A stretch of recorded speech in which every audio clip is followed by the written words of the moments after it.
"What kind of worthless trash did you hand me?" my father snarled.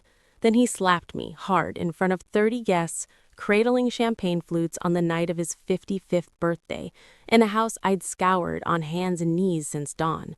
I fled out the front door with only a backpack and a throbbing bruise on my cheek. I didn't realize it then, but that slap would be the final thing Gerald Talbot ever did to me, because by midnight I'd be sitting in a black SUV facing a stranger who would speak 5 words that would dismantle 18 years of deception. Before I continue, if this story truly resonates with you, please like and subscribe. Leave a comment sharing where you're watching from and what time it is there. My name is Hillary. For most of my life, though, I was forced to answer to Allison. I'm 21. Now let me take you back to that Saturday morning, the day Gerald Talbot turned 55, and the last day I lived under his roof. I set my alarm for 5 a.m., same as every Saturday, except this one included a 2-page handwritten list Donna had placed on the kitchen counter the night before. Sweep the patio, arrange the folding chairs, 32 of them, one for each guest on Gerald's list, press the tablecloth, slice the lemons, wash the Pottery Barn serving platters by hand because the dishwasher leaves spots. Their house stood on a quiet cul-de-sac in Henrico County, Virginia, a 4-bedroom colonial with a pristine lawn Gerald paid someone to mow, yet claimed to neighbors that I handled it. Inside, the dining table was solid oak, seating 12, polished weekly by me. On the counter sat 2 paces of Napa Valley Cabernet and a 3-tier cake from a bakery that charged more for fondant than I earned in a week. My room was downstairs, not the finished basement, but the storage closet beside the water heater. No window, a twin mattress Gerald had dragged from a curbside pile when I was 9, a wool blanket that reeked of damp cardboard no matter how often I washed it. Megan's room was upstairs. Queen bed, flat-screen TV, vanity mirror framed by Hollywood-style bulbs. She was 23 and still lived at home, still had her credit card tied to Gerald's account, still hadn't learned to boil an egg, because that was my job. I'd spent 3 months saving for Gerald's gift, a real leather wallet from a downtown department store, $84, which doesn't sound like much unless you earn $11 an hour scrubbing sheet pans at a place called Rosie's off Route 1. I wrapped it in plain craft paper, since I couldn't afford a gift bag. Standing in that kitchen at 5 in the morning, flour dusting my hands, I had no idea the wallet would be the final thing I ever gave that man. Gerald descended at 10 o'clock. Polo shirt, Ralph Lauren, the one with the oversized pony logo, powder blue. Khakis pressed to razor sharpness, cologne so heavy it arrived before he did. He surveyed the patio like a general reviewing troops, shifted one balloon cluster 6 inches left, stared at the lemon slices I'd fanned on the water pitcher, and said without meeting my eyes, "They're uneven. Redo them." Donna appeared at noon, hair freshly blown out, pearl studs, linen dress from Ann Taylor she'd ordered online and forced me to steam. She checked the kitchen, trailed a finger along the countertop, and murmured something to Gerald I wasn't meant to catch, but did. She only got you something cheap. Just brace yourself. Megan arrived last, naturally. New dress, fresh highlights, new heels clicking over the floor I'd waxed at 6 a.m. She presented Gerald an Apple Watch, Series 9 stainless steel, retailing at $700, charged to the supplementary card he'd given her for emergencies. He opened it, lit up, kissed her forehead. "This is my girl," he announced to the first guests stepping through the door, arm around Megan. "She always knows what her old man likes." He never glanced at me. He never did when others were watching. I was the one who carried trays, refilled glasses, wiped condensation rings from the coffee table before they could stain. When a woman from Gerald's office asked Donna, "Shouldn't Allison sit and eat with us?" Donna offered her usual smile, warm as a locked gate, and replied, "Oh, she prefers to help. It's her way of showing gratitude. You know how it is with adopted ones." I kept carrying trays. It happened during the gift opening. Gerald presided at the head of the table like a king on his throne. 30 guests encircled him, neighbors, church friends, a handful of coworkers from the insurance agency he managed. Champagne flutes glinted under patio string lights. Megan balanced on the arm of his chair, filming on her iPhone.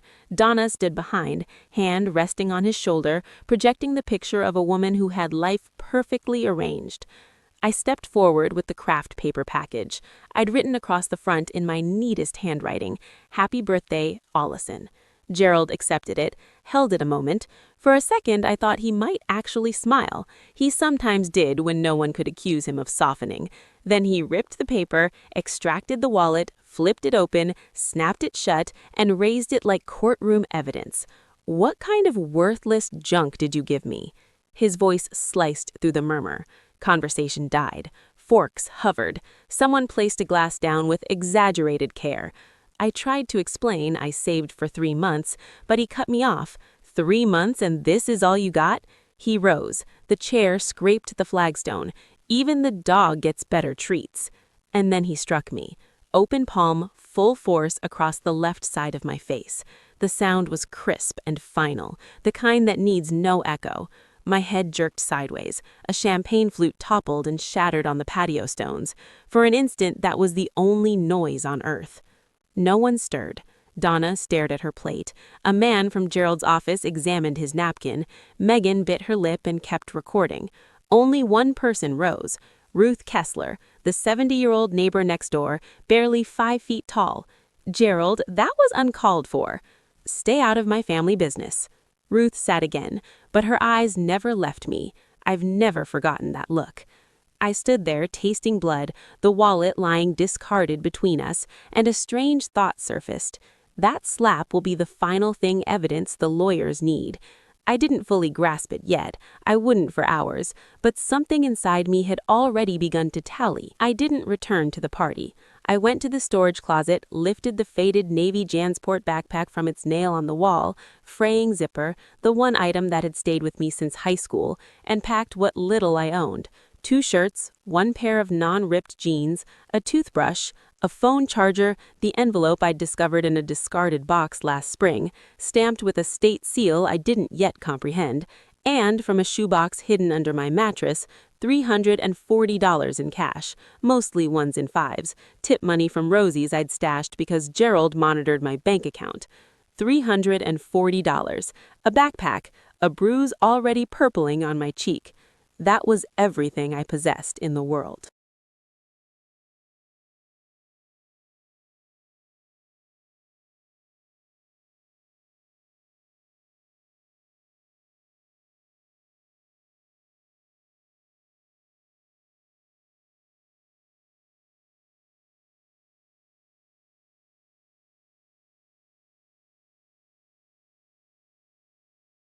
I passed through the living room on my way out. The party had picked up again. Gerald was laughing at someone's remark, champagne glass in hand, the wallet already vanished. Megan stood among the guests, showing something on her phone, probably the video. Donna lingered at the window and watched me cut across the front yard. She reached up, drew the curtain closed. No one called my name. Outside, the October air struck my face, and the sting on my cheek flared like a fresh slap. Henrico County at 9 o'clock is dark. Not city dark, with a lit bodega always around the corner, but suburban dark, where street lights sit far apart and the quiet between houses feels intentional. I walked along Patterson Avenue, no plan, just motion. Behind me, the party music faded, first to softer strains, then to faint bass, then to silence. I'd covered maybe 2 miles when headlights eased up behind me, a black Cadillac Escalade, gleaming, tinted windows, Virginia plates. It coasted to a stop 10 feet ahead. The rear door swung open. Every instinct screamed, run. But I was so exhausted from running away from things that, just this once, I decided to see what was coming toward me. A man stepped out first, mid-50s, tall, lean, in a charcoal pea coat I'd later learn was Brooks Brothers. Not ostentatious, just the kind that fits because someone measured you for it. Dark brown hair streaked with silver, hazel green eyes, wide set, catching the streetlight, the exact eyes I saw in my bathroom mirror every morning. Behind him, a woman, shorter, red-haired, sharp-featured, clutching a leather portfolio as if she'd stepped straight from a courtroom. She hung back, professional, alert. The man's hands trembled, visible even in the dim light. "I'm sorry to frighten you," he said. His voice cracked on the second word. "My name is Richard Whitford, and I believe I am your biological father." I stepped back. My shoulders met a mailbox post. "That's not possible. My biological parents didn't want me. That's what I was told." "You were told wrong." He reached into his coat's inner pocket and withdrew a photograph, small, corners creased from countless hands. A woman holding a toddler, auburn hair, cheekbones like mine, a smile that tilted slightly left. The toddler had hazel green eyes. "Her name was Catherine," he said. "She was your mother. She died in a car accident when you were 2, and I have spent every single day since then searching for you." I looked at the photo, then at him, then back at the photo. The woman had my mouth, my head tilt. Looking at her felt like finally hearing a word I'd been chasing my whole life. The red-haired woman spoke. "My name is Margaret Hale.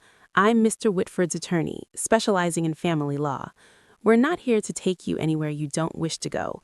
We've been tracking your situation through legal channels for several months. Tonight, when our investigators saw you leave the house, we decided to approach." "You were watching the house?" Margaret nodded. "The birthday party? Many guests. It was the safest moment to confirm your identity visually." She paused. "We also saw you run."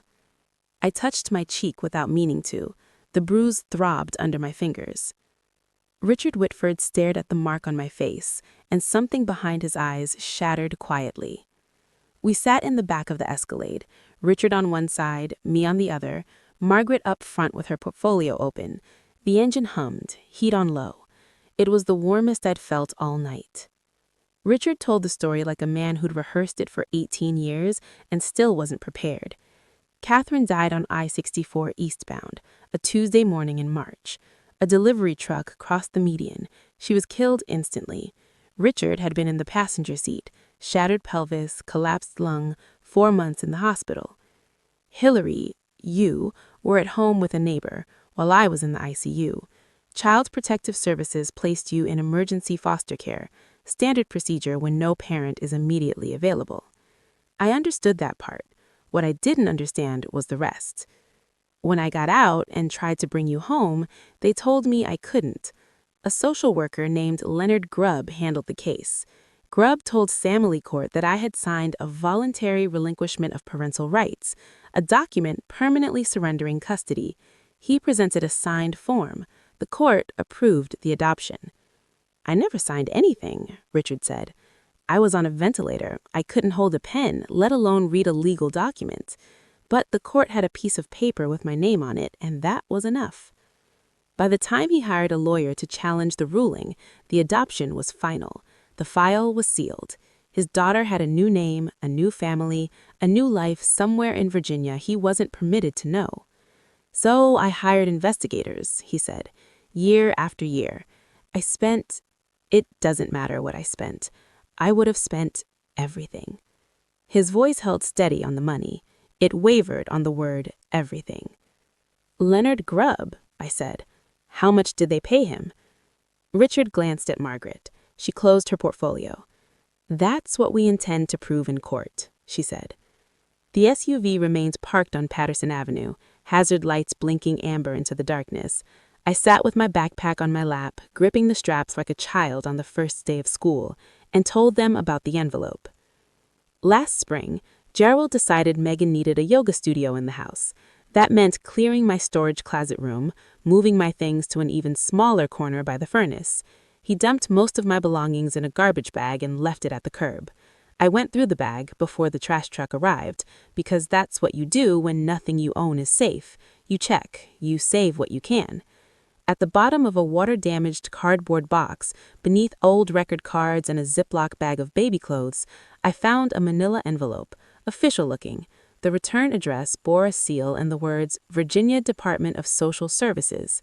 Inside was a single document, partially redacted, headed Title 4E Adoption Assistance Monthly Disbursement Summary. Across the top, typed in plain government font, Allison G. Talbot. I didn't know what Title 4E meant. I didn't know what a disbursement summary was.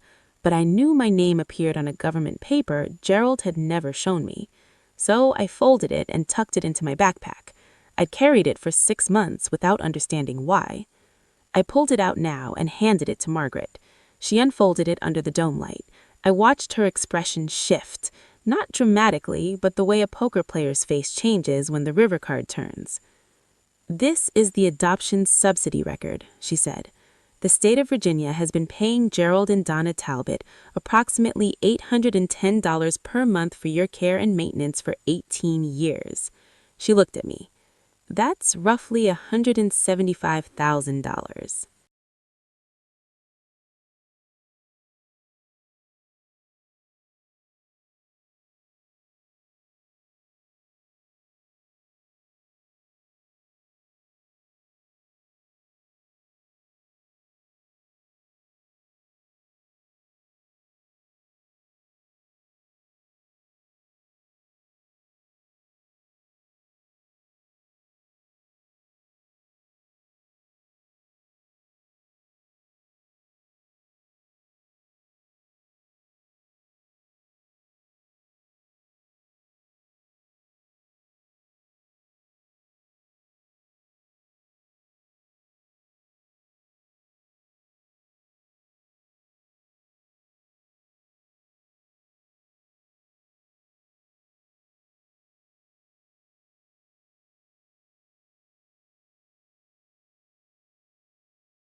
How much of it did you ever see? I thought of the curbside mattress, the blanket that always smelled like damp cardboard, the windowless closet. None, I said. Richard turned his face toward the window. In the glass reflection, I watched him clamp his jaw so tightly the muscle twitched. All those years, I said, half to myself. He called me a burden, but I wasn't a burden. I was a paycheck. Margaret drove us to a Hilton off Broad Street, not the Talbot House, not a shelter, just somewhere clean, quiet, and safe. Richard checked us in under his name, separate rooms with an adjoining door. The first thing I did was stand in the center of mine and feel lost. The bed had crisp white sheets that smelled of fresh detergent instead of mildew. There was a window. I parted the curtains and stared at the parking lot lights for a long time, because looking out a window from my own room was something I hadn't done in years. While I stood there, memories rose in slow, cold layers. I started cooking family meals at 10. Gerald called it teaching responsibility. By 12, I handled all the laundry, all the dishes, all the grocery runs on foot because he refused to drive me. Megan got a Toyota Camry for her 16th birthday. I got a 1-month bus pass that no one renewed. So I walked an hour and a half to Rosie's for every shift. Gerald never let me keep my own documents. No birth certificate, no social security card, no state ID. When I asked about a driver's license at 17, he said, "What for? You don't have anywhere to go." Back then, I thought he was right. Now I saw he'd engineered it that way. I kept circling the same question. Why did Gerald keep me all those years if he despised me? Why not return me to the system? If I was so worthless, why cling? Now I had the answer. $810 a month. That's why.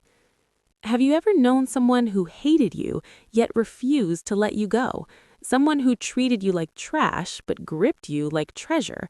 If you have, tell me in the comments. I think you already understand that kind of math. Donna's voice echoed in my head, sweet and cutting as lemon on an open wound. Gratitude, Allison. That's all we've ever asked for. Is that really so hard? No, Donna. What was hard was realizing I'd felt grateful to people who were robbing me.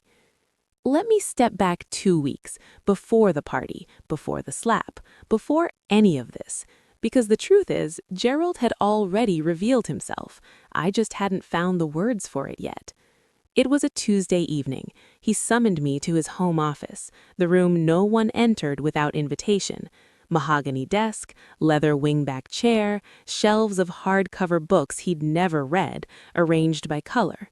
He sat behind the desk like a magistrate, a manila folder open before him.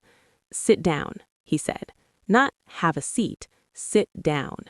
He slid a document across the desk, 10 or 12 pages, dense type, a blue signature tab protruding from the bottom. "This is a voluntary agreement," he said. "It states that you choose to remain under my guardianship because you are not financially or emotionally prepared for independent living. Sign it." I picked it up.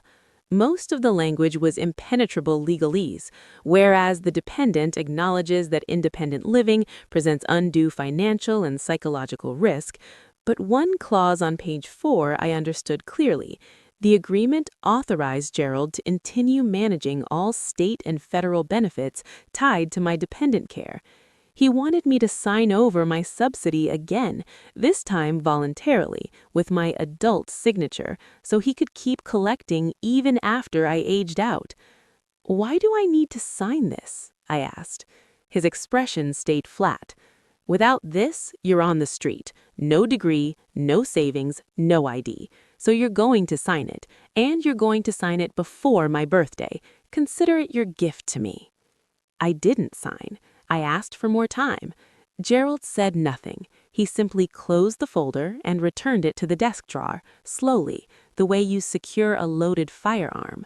That's why he struck me at the party. It was never about the wallet. It was because for the first time in 18 years, I'd said no, and he couldn't bear it. Back at the Hilton the next morning, I woke at 5 a.m. out of habit, heart racing, already mentally scanning a chore list that didn't exist anymore. There was no list, just a hotel room with white sheets and a window framing gray October sky. A knock at the adjoining door.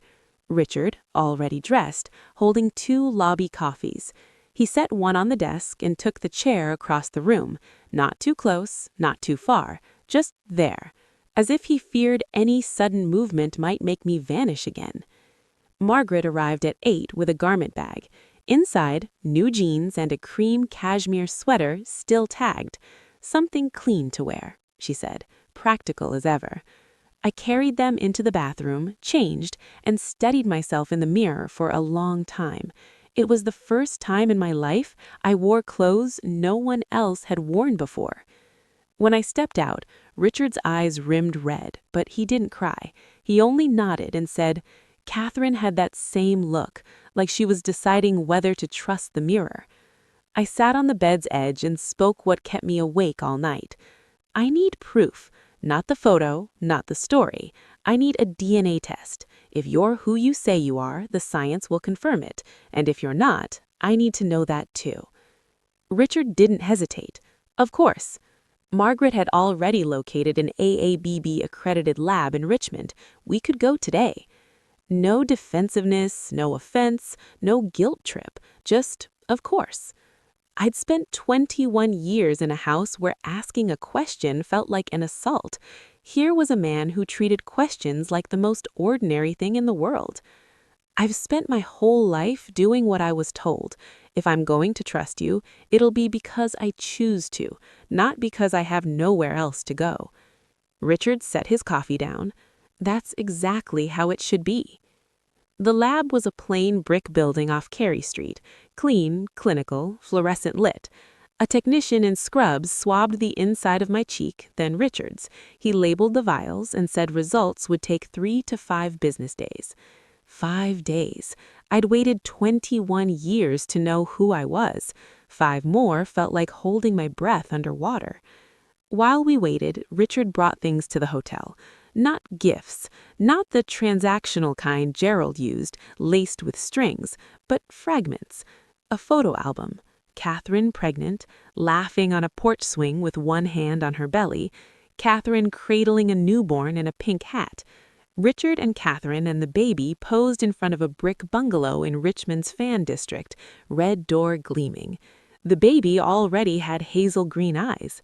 "That's the house you came home to. I still own it. I could never bring myself to sell it." I studied each photograph like evidence I had to commit to memory for an exam that would decide everything. My mother's face, her hands, the way she stood, slightly tilted, weight on her left foot, the exact posture I fall into when I'm not thinking about it. "She's beautiful," I said. "You look exactly like her," Richard replied, "especially the eyes." On the 5th day, Margaret called. I was sitting on the hotel bed, the album open to a photo of Catherine blowing out birthday candles, when my phone rang. 99.998% probability of paternity, Margaret said. "It's confirmed. Richard Whitford is your biological father." I didn't speak for a long moment. I just held the phone and stared at the photograph while something in my chest cracked open. Not broke, not shattered, but opened the way a door opens when someone finally turns the handle from the other side. 99.998%. A number. But for me, it was the first proof in 21 years that I wasn't an accident nobody wanted. Margaret's voice returned, calm and exact. "Now we have enough. The next step is family court." Here's what I learned later, from court filings, from Ruth Kessler's testimony, from the texts Donna would eventually turn over to Margaret. The morning after the party, Gerald called the Henrico County Police and reported me missing, not out of concern, out of calculation. The responding officer ran my information and delivered the news Gerald didn't want. I was 21, a legal adult. If I'd left voluntarily, no missing persons case existed. "She didn't leave voluntarily," Gerald insisted. "She's mentally unfit. She can barely function without supervision." The officer asked for documentation, a diagnosis, a guardianship order, anything legal. Gerald had none because I wasn't mentally unfit. I was simply controlled. That night, according to Donna's text she'd later surrender as evidence, Gerald paced the living room for 3 hours. Donna sat on the couch typing what he dictated. "Gerald, if that girl talks to anyone, CPS, a lawyer, anyone, we're done. Find the adoption file. All of it. The originals." "Donna, you said she doesn't know anything." "Gerald, she doesn't, but if someone shows her where to look..." He knew. He'd always known. The forged signature, the bribed caseworker, the subsidy he'd collected for 18 years on a child he treated like hired help. Gerald carried it all in his mind the way some men carry debt, constantly aware, constantly managing, never imagining the whole structure could collapse. Gerald wasn't afraid of losing me. He was afraid of what I'd discover once I was free. He didn't know the man he should have feared, the one who'd spent 18 years in a private investigator's retainer searching for his daughter, was sitting in a Hilton 20 minutes away, assembling a 3-inch thick file. Margaret spread the documents across the hotel desk like a surgeon laying out instruments. This was the second time I'd seen the evidence, but now it had teeth. "Look at this." She slid a photocopied form toward me. "The Voluntary Relinquishment of Parental Rights, dated October 2005. At the bottom, a signature, Richard A. Whitford. Neat, deliberate, slightly forward-leaning." Then she placed a second sheet beside it, a certified report from forensic document examiner Dr. Ayla Marsh. She compared the signature to 12 known exemplars of Richard's handwriting, tax returns, mortgage applications, business contracts spanning 20 years. The pen pressure is inconsistent. The letter formation in the surname doesn't match any of the exemplars. Dr. Marsh's conclusion, quoted, "The signature was produced by a hand other than that of Richard A. Whitford, with a high degree of certainty." She let that sink in. Then she drew out a third document, a bank record from Leonard Grubb's personal checking account, the social worker who handled my case. On October 14, 2005, a $5,000 deposit appeared. Source, wire transfer from Gerald R. Talbot's personal account. Not through the church, not through a charity, direct account to account, 1 week before the adoption was approved. I stared at the numbers. $5,000. That's what my entire identity had cost. My name, my father, my childhood, traded for the price of a used car. Richard sat across the room, arms folded, jaw tight. He'd seen these documents before, but watching me see them was different. I could tell by his shallow, careful breaths, like a man afraid of breaking something by holding it too tightly. "So the adoption can be undone?" I asked. Margaret closed the file. Under Virginia law, an adoption procured through fraud, including forged consent, can be declared void. Yes, it can be undone. 2 days before the court date, a letter arrived at the Hilton front desk, addressed to Allison Talbot, not Hillary Whitford, because Gerald still refused to accept I had any other name. Inside, a single page on his insurance agency letterhead, handwritten, and a photograph. Me at 3, sitting on Gerald's lap in the cul-de-sac living room, wearing a pink dress I don't remember owning. He was smiling, I was smiling. It looked like a family. The letter read, "Allison, I don't know who this man is or what he's told you, but he is not your father. He's a stranger exploiting a confused young woman. We are your family. We have been your family for 18 years. Come home. We can work this out. I forgive you for leaving. Dad." I read it 3 times. Each time the word forgive landed differently. First like a door cracking open, then like a lock snapping shut, then like a hand closing around my wrist. I was forgiven for leaving after he hit me. I sat on the edge of the hotel bed and felt the room tilt. 18 years of conditioning doesn't vanish because a DNA test says 99.998%.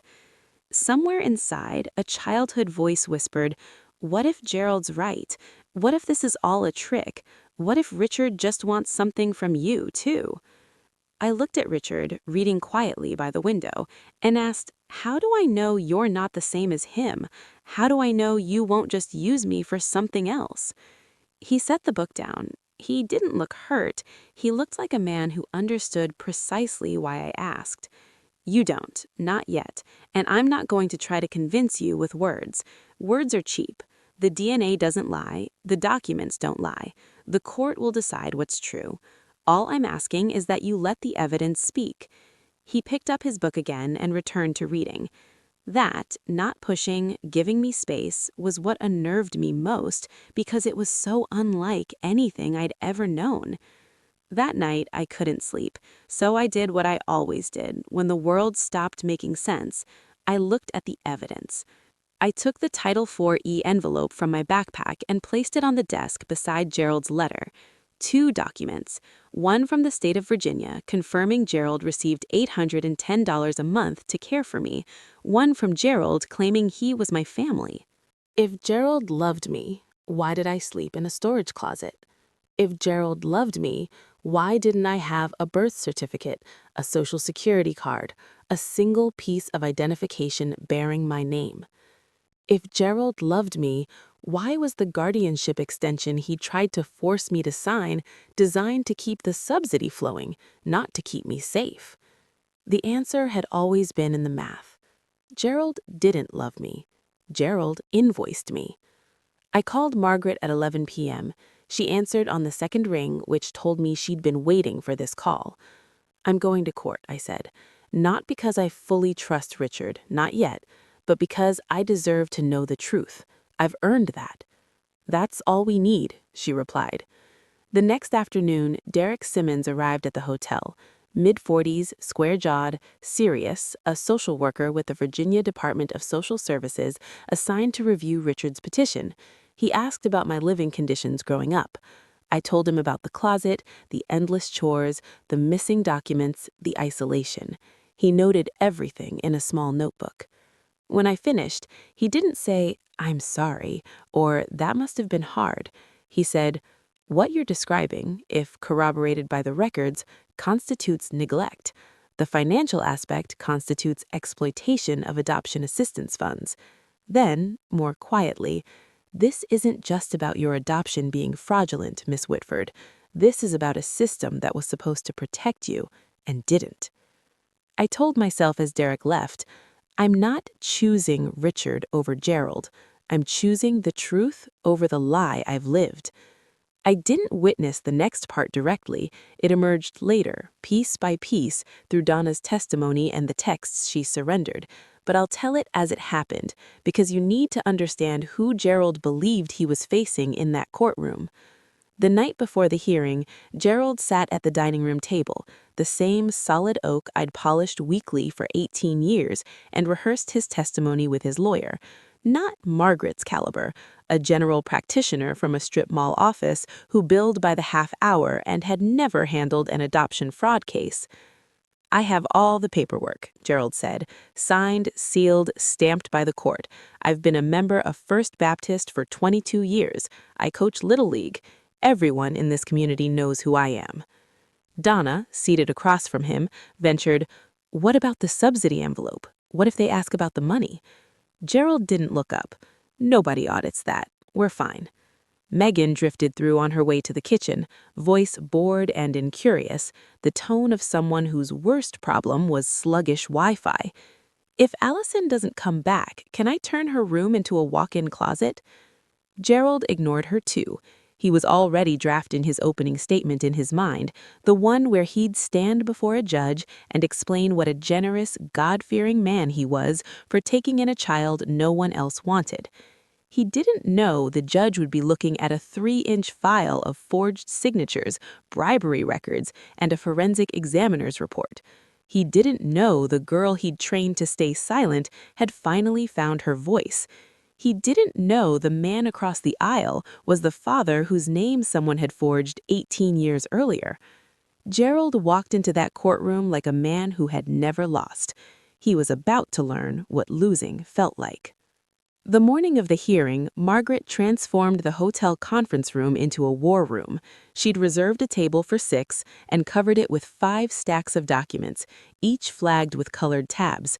I sat at one end, coffee cooling in my hands, while she walked me through the case like a general reviewing a battle plan, calm, precise, leaving nothing to chance. "Stack 1, she said, tapping the first pile. "DNA results. AABB accredited lab, chain of custody documented, 99.998% probability, irrefutable. Stack 2, forensic handwriting analysis from Dr. Elaine Marsh.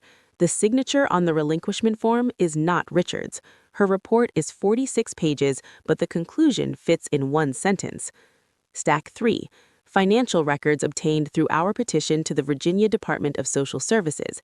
Gerald and Donna Talbot received $810 per month in Title IV-A adoption assistance for approximately 216 months. Total, $174,960. Derek Simmons' assessment confirms the funds were not used for your welfare. Stack 4, Derek's full report, child neglect findings. No medical records after age 14, no personal identification documents in your possession, living conditions inconsistent with the purpose of adoption. Stack 5. She paused. A sworn declaration from Ruth Kessler, your former neighbor. She's agreed to testify that she witnessed ongoing patterns of unequal treatment and personally observed Gerald strike you at the birthday party. Ruth, 70 years old, barely 5 feet tall, the only person in that backyard who had stood up.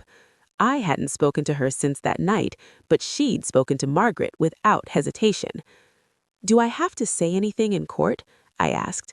Margaret met my eyes. "Only if you want to. The paperwork speaks for itself." Richard, at the far end of the table, had stayed silent through the entire briefing. Now he spoke once. "Whatever happens in there, you already won. You're free." I looked at the 5 stacks, a lifetime of lies reduced to tabbed folders, and I thought, no, I haven't won yet, but I'm about to. That afternoon, Richard took me to Banana Republic, not because the clothes mattered, but because he said, "You should walk into that room looking exactly like who you are, someone who deserves to be heard." I tried on a navy blazer, white silk blouse, charcoal slouts. In the fitting room, I stared at the person looking back. Straight shoulders, clear eyes, someone who might sit at a conference table rather than carry trays to one. "Your mother used to do that," Richard said when I stepped out. He was leaning against the wall outside the fitting rooms, hands in his coat pockets. Stand in front of the mirror for a long time, then smile at herself, just a little, like she'd settled something. I hadn't smiled, but I understood what he meant. Something was settling. On the drive back, Richard pointed to a brick bungalow on a tree-lined street in the Fan District. Red front door, white shutters, porch swing hanging still in the October air. "That's the house," he said, "the one in the photos." I looked through the window at the house I'd been born into, the house I'd been taken from, and I didn't feel the ache I'd expected.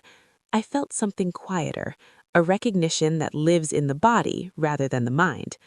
That night, the night before the hearing, I sat on the hotel bed and wrote in a notebook I'd bought at the CVS across the street. Not a speech, not a plan, just a line for myself. No matter what happens tomorrow, I will never go back to that storage room. I will never answer to a name that isn't mine. I will never again be grateful for being used. I dreamed of a red front door opening. Richmond Family Court, a Tuesday morning in late October. The building was old federal brick, columned entrance, hallway floors that echoed every footstep, as if the structure itself wanted you to announce your arrival. I walked in at 8:30, with Richard on my left, Margaret on my right. Derek Simmons trailed a few steps behind, carrying a banker's box of records. Navy blazer, white blouse, hair in a low knot. No jewelry, I owned none, but my hands were steady, my back straight. Gerald arrived at 8:40, gray suit, burgundy tie, Donna on his arm in her Ann Taylor dress, Megan trailing in something too casual for court. His lawyer carried a single file folder. Gerald carried his chin at the angle of a man who believed this was merely a formality. Then he saw us. His eyes landed on me first, registered the blazer, the posture, the absence of the girl who used to stare at the floor. Then they shifted to Richard, to Margaret, to the banker's box Derek was setting on the plaintiff's table. Gerald's face didn't crumble, it recalibrated. I'd seen that look before, the rapid mental arithmetic of a man who controls every variable, suddenly realizing one had escaped him. Donna's hand tightened on his arm. Megan pulled out her phone, then thought better of it and slipped it away. Gerald and I locked eyes across the hallway. For the first time in my life, I didn't look down. The clerk opens the courtroom doors and called the case. In the matter of the adoption of the minor formerly known as Hillary Whitford, now styled Allison Grace Talbot. We entered through the same door, but from different worlds. Margaret stood the way I imagined a scalpel would stand if it could, upright, precise, reflecting light. She addressed the judge, the Honorable Patricia Dwyer, without notes. "Your Honor, we are here today to present evidence that the adoption of Hillary Whitford, known for the past 18 years as Allison Grace Talbot, was obtained through fraud, specifically the forging of a biological parent's consent to relinquish parental rights, facilitated by a financial payment to the assigned case social worker." She presented the DNA results first, the lab technician's sworn affidavit, the chain of custody, the figure 99.998%. Judge Dwyer examined the report, adjusted her reading glasses, and set it aside with a small nod. Then Margaret introduced the forensic handwriting analysis, Dr. Ela Marsh's 46-page report, distilled to its final paragraph. "It is my professional opinion, to a reasonable degree of scientific certainty, that the signature on the voluntary relinquishment of parental rights, dated October 2005, was not produced by Richard A. Whitford." Gerald's lawyer rose. "Your Honor, my client has a legally executed adoption decree, approved by this court nearly 2 decades ago. The petitioner is attempting to relitigate a settled matter based on a hired expert's opinion." Margaret didn't turn. "Your Honor, a decree built on a forged signature is not settled, it is concealed. We are here to unconceal it." I heard Ruth Kessler shift in the gallery behind me, a man I didn't recognize. Later I learned he was a courthouse reporter for the Richmond Times-Dispatch, wrote in a narrow notebook. Two women from Gerald's church sat in the second row, faces tight with the particular discomfort of watching a reputation come apart in real time. Judge Dwyer peered over her glasses at Gerald's lawyer. The court will hear the petitioner's full presentation. Continue, Miss Hale. Margaret moved to the financial records, and that was when the air in the courtroom shifted. She projected the Title IV disbursement summary onto the screen, the same document I'd pulled from a garbage bag 6 months earlier. Month by month, year by year, a column of numbers running like a ledger of my childhood. Mr. Talbot, Margaret said. The judge had permitted direct questioning. The state of Virginia paid your household $810 per month in adoption assistance for the care of the child placed with you over approximately 18 years. That totals $174,960. Can you tell the court how those funds were allocated towards the child's welfare? Gerald straightened. Everything went to the girl. We fed her, clothed her, kept a roof over her head. 18 years of that isn't cheap. Margaret nodded as if she'd anticipated exactly this answer, which she had. Then she called Derek Simmons. Derek approached the stand carrying his report like something heavy and sacred. He'd visited the Talbot home. He'd reviewed the records. He spoke without inflection, which made every fact land harder. The child's living space was a converted storage area adjacent to the home's water heater, approximately 60 square feet, no exterior window, no closet. The mattress showed visible wear and water damage consistent with curbside salvage. I found no medical records for the child after age 14, no pediatric visits, no dental records, no immunizations after 8th grade. The child had no state-issued identification, no Social Security card in her possession, and no documented access to her own adoption file. He looked at the judge. Your Honor, in my professional assessment, the living conditions described and observed are consistent with child neglect, not with the intended purpose of adoption assistance. Donna began crying, softly at first, then louder, the performed kind that draws eyes.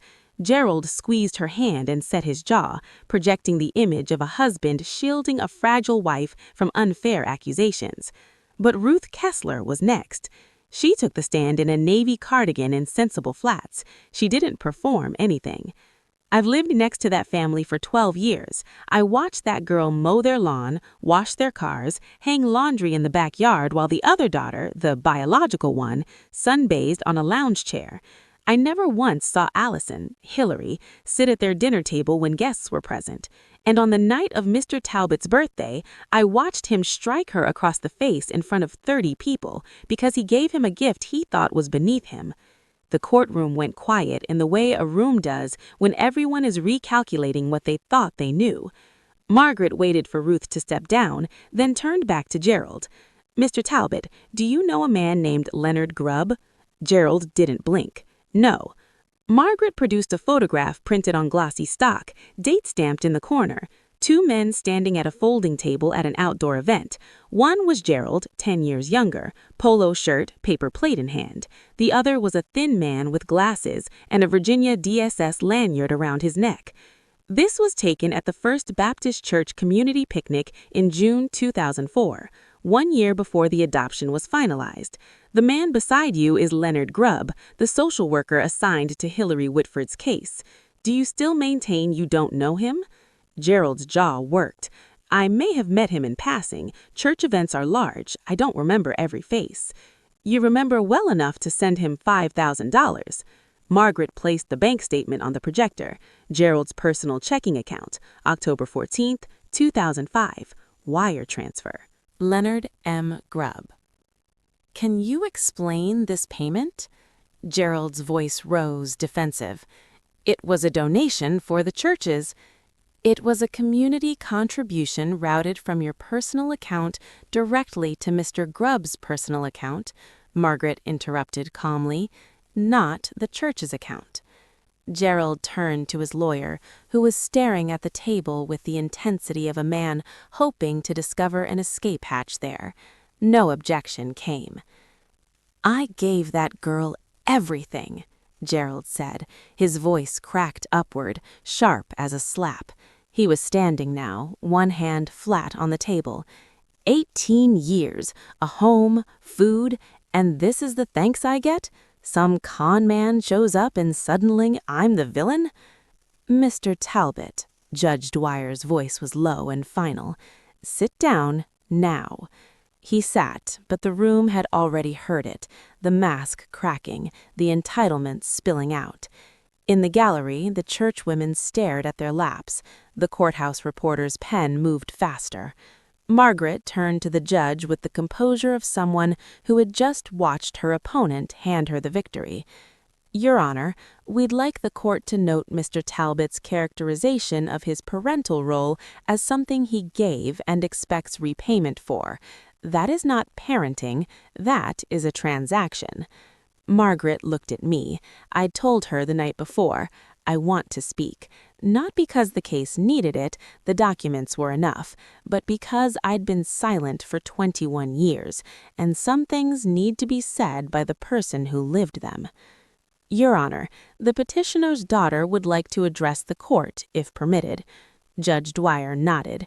You may proceed. I stood, navy blazer, white blouse, hands at my sides. I looked at the judge, not at Gerald, because this wasn't for him. Your Honor, I'm not here for revenge. The word hung in the air for a moment, and I let it. I'm here because for 21 years, I didn't know who I was. I didn't know my own name. I didn't know my mother's face. I didn't know someone was looking for me, or that the papers placing me in that house were built on a forged signature. I paused, breathed. Mr. Talbot said he gave me everything. Here's what everything looked like. A storage closet with no window, a mattress salvaged from someone's curb, no doctor visits after age 14, no identification, no birth certificate. I didn't know my own social security number until 2 weeks ago. I worked in that house from the time I was 8, cooking, cleaning, doing laundry, and I was told every day I should be grateful, that without them I was nothing. My voice didn't break. I'd decided it wouldn't. He slapped me at his birthday party because I gave him a wallet I'd saved 3 months to buy. But the truth is, he slapped me because I wouldn't sign a paper giving him continued control over my life. That's what I was to him. Not a daughter, a line item. I looked at the judge. I'm not asking this court to punish Gerald Talbot. I'm asking this court to tell the truth, because I deserve at least that. Every child in the system deserves that. I sat down. The room was silent. Ruth Kessler was crying quietly, the real kind. The courthouse reporter's pen had stopped writing and was simply looking at me. Richard sat perfectly still, hands folded on the table, knuckles white. When I stood in that courtroom, I remember thinking, why did it take me 21 years to say something this simple? Have you ever held something inside for so long that when you finally speak it aloud, you're amazed it was only a few sentences, that all that weight could fit into so few words? If you know what that feels like, tell me in the comments, because I think that's the kind of thing you can't explain to someone who hasn't carried it. What happened next, no one expected, least of all Gerald. Donna stood up, not from the witness stand, she hadn't been called. She rose from the respondent's bench, smoothed the front of her Ann Taylor dress the way she smoothed everything, and said in a voice that shook like a wire about to snap, Your Honor, I have something I need to say. Gerald grabbed her wrist. Donna, sit down. She pulled free. It was the first time I'd ever seen her pull free of anything. I wrote the check, Donna said. Her mascara was already running, but this wasn't the performed crying from earlier. This was raw, ugly, the kind that doesn't care about an audience. Gerald told me it was to expedite the adoption process. I wrote the check from our joint account, and I knew what it meant. Gerald's lawyer put his head in his hands. Gerald flushed deep crimson from the collar up, a color I'd never seen him before. "She's lying," Gerald said. "She's confused. She's trying to protect herself." "I am trying to protect myself," Donna's voice broke, high and desperate, "because I've been protecting you for 18 years, and I can't do it anymore. I watched you hit that girl. I watched you work her like a mule, and I didn't say anything because I was afraid of you, Gerald. I was afraid of exactly this." Judge Dwyer let her finish. The courtroom was so quiet I could hear the fluorescent lights humming overhead. Megan sat frozen in the gallery, phone in her lap, mouth open. "Mr. Talbot," Judge Dwyer said, her voice carrying the weight of someone who had seen much and was still capable of being appalled, "you will not issue another threat in this courtroom, neither to your wife nor to any other person. One more outburst and I will hold you in contempt." Gerald sat still as stone. For the first time in my life, I saw him look afraid. Judge Dwyer took 12 minutes to review the final documents. 12 minutes, I know, because I watched the clock on the courtroom wall, the old analog kind, with a second hand that ticks instead of sweeps, and counted every rotation. When she looked up, she didn't address Gerald first. She addressed me, "Ms. Whitford," and I will use that name now, because the evidence before this court compels it. The court has reviewed the petition, the forensic handwriting analysis, the financial records, the testimony of the social worker and the neighbor witness, the DNA results, and the statement made voluntarily by Mrs. Talbot. She removed her glasses. The evidence is unambiguous. The voluntary relinquishment of parental rights filed in October 2005 bears a signature that has been determined by certified forensic analysis to be fraudulent. The biological father, Richard Whitford, never consented to the termination of his parental rights. The adoption that followed was therefore built on a foundation of forgery, and based on the financial evidence presented, facilitated by a direct payment to the assigned case social worker. She turned to Gerald. He sat rigidly upright, tie still knotted, hands flat on the table. A man clinging to the posture of authority while the authority itself drained away. It is the ruling of this court that the adoption of Hillary Whitford, styled as Allison Grace Talbot, is declared void ab initio. The adoption is annulled in its entirety. Gerald didn't move. Furthermore, the court orders Gerald and Donna Talbot to make full restitution of all Title IV-E adoption assistance funds received, totaling $174,960 to the Commonwealth of Virginia. Donna made a sound that wasn't quite a word.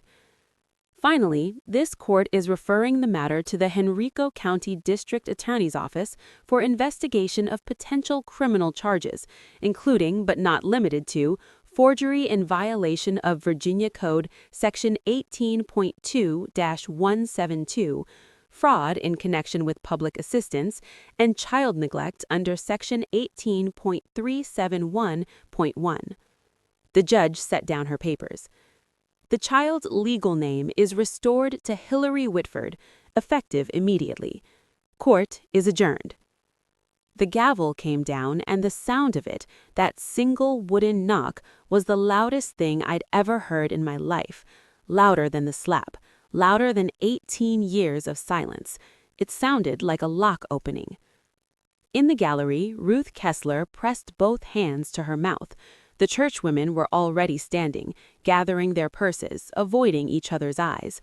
The courthouse reporter closed his notebook and looked at me with an expression I couldn't quite name, something between respect and sorrow. Gerald sat motionless. His lawyer was already packing up, and for the first time I realized the man Gerald had hired to defend him couldn't get out of that room fast enough. The hallway outside the courtroom smelled of floor wax and old radiator heat.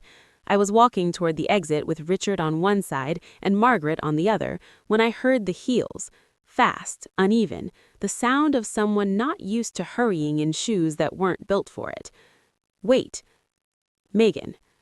Her makeup was ruined, mascara tracked down both cheeks, foundation patchy where she'd wiped at it.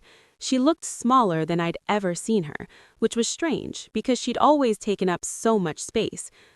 "I didn't know," she said. She was breathing hard, like she'd been running or trying not to. "About the money, the subsidy. I thought Mom and Dad were paying for my school out of Dad's salary. I didn't know it was—" She stopped. She couldn't finish the sentence, and I understood why. The sentence ended with "your money," and saying it aloud would make it real in a way she wasn't ready for. I looked at her. The girl who'd gotten the Apple Watch, the Toyota Camry, the queen bed, the highlighted hair, the credit card that never declined. The girl who'd laughed when Gerald hit me and filmed it on her phone. The girl who'd asked if she could turn my closet into storage for her shoes. Part of me wanted to scream. Part of me wanted to walk away without a word. But standing there in a courthouse hallway with my legal name restored and my actual father beside me, what I felt wasn't rage, it was clarity. "I hope you figure out who you are without his money, Megan. I really do. But that's your journey, not mine." She nodded once, and I saw something pass across her face. Not guilt exactly, but the beginning of it, the hairline fracture before the break. Margaret touched my arm lightly. Richard was holding the door open. I walked toward them and didn't look back, not because I was angry, but because for the first time I had somewhere to walk toward instead of just away from. Gerald was standing at the bottom of the courthouse steps. He looked diminished, not physically. He was still a big man, still broad in the shoulders, but something structural had given way. His tie was loosened. His suit jacket hung unbuttoned. Donna sat in their Buick at the curb, forehead against the steering wheel, engine running. I was halfway down the steps when he said it, the name he'd assigned me 21 years ago, the name a judge had just struck from the record. Allison. I stopped, turned. He looked at me the way he'd always had, like I was something he owned and couldn't quite figure out the value of. But now there was something else underneath it. Something that might have been fear if Gerald Talbot were the kind of man who admitted to being afraid. "After everything I did for you, after 18 years under my roof, this is how you repay me?" I stood on the steps in my navy blazer, October sunlight warm on my shoulders, and I felt, for the first time, the full weight of what he'd just said. Not anger, recognition. Because even now, even with the judge's ruling ringing in the air, even with a forensic report proving he forged a man's signature to steal that man's daughter, Gerald Talbot believed he was owed something. "My name is Hillary, and you didn't do anything for me. You did everything to me, and now it's over." I turned and walked down the remaining steps. Richard was waiting by the escalade, door open. He didn't need to. He just held the door the way you hold a door for someone you've been waiting 18 years to hold a door for. I got in. The door closed, and the last thing I saw through the tinted window was Gerald Talbot standing alone on the courthouse steps, suit jacket hanging open, watching his investment drive away. 6 months later, that's where I am now. I live in Richmond, not the Fan District house with the red door, though Richard offered it. I have an apartment off Gray Street, a studio with tall windows that let in so much morning light. I sometimes just stand there for a minute before starting my day. The windows were the first thing I looked for when I went apartment hunting. I spent 18 years in a room without one. Now I need to see the sky when I wake up. I'm studying for my GED. I'm also enrolled in the culinary program at Reynolds Community College, which is ironic, I know. Gerald made me cook every meal for 18 years, and now I'm choosing it. But that's the difference, isn't it? Between something forced on you and something you decide for yourself. The ingredients stay the same. The meaning changes completely. Richard and I have dinner every Sunday at the bungalow. He's not a great cook. His specialty is overcooked salmon and slightly scorched garlic bread, but he makes it himself. He sets the table for two. He asks about my week and actually listens to the answer. We're not perfect. There are awkward silences. There are moments when neither of us knows what to say because you can't recover 18 stolen years over salmon, but he's there every Sunday without fail. As for the Talbots, Gerald and Donna are awaiting trial: forgery, fraud, child neglect. The house in Henrico County is under a second mortgage to cover the restitution payment. Gerald was asked to resign from his position on First Baptist's Board of Deacons. He didn't go quietly. Donna, who cooperated with the investigation, may receive reduced charges. Megan moved in with an aunt in Fredericksburg and got a job at a retail store, the first job she's ever had. I go to therapy every Thursday. A woman named Dr. Torres has a small office with a ficus plant and doesn't tell me how to feel. She just asks questions and lets me find my own answers, which after 21 years of being told what to think feels like learning a new language. Healing doesn't happen overnight. Some mornings I still wake at 5 a.m. with my heart racing, already mentally cataloging chores that no longer exist. But then I open the curtains and there's the sky, and I remember where I am. I want to be clear about something before I go. This story isn't about revenge. I know it might look that way. The courtroom, the ruling, the restitution order, the criminal charges. But revenge would mean I wanted Gerald to suffer the way I suffered, and I don't. I want him held accountable. Those are different things. Revenge is a fire you light hoping it burns someone else. Accountability is turning on the lights so everyone can see what was already there.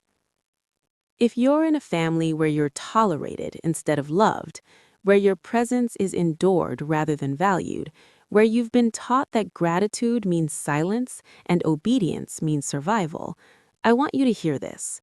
You are not the problem. You were never the problem.